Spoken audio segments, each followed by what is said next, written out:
1986 সালের 9 জানুয়ারি দিনটি ছিল বৃহস্পতিবার।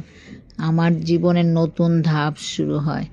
10 জানুয়ারি শুক্রবার আমার স্বামী, শাশুড়ি, ননদ, দেবর, ভাসুর সবাই আমাকে নিয়ে আসে কুমিল্লায়।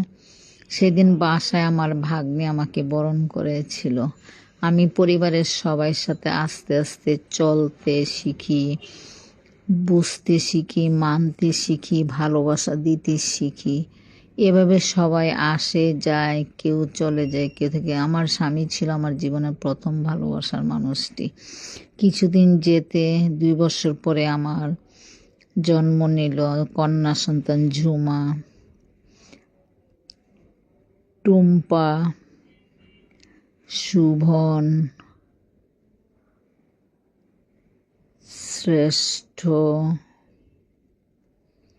এভাবে সবাই বেড়ে উঠল, চলে গেল যার যার গন্তব্যস্থানে, যার যার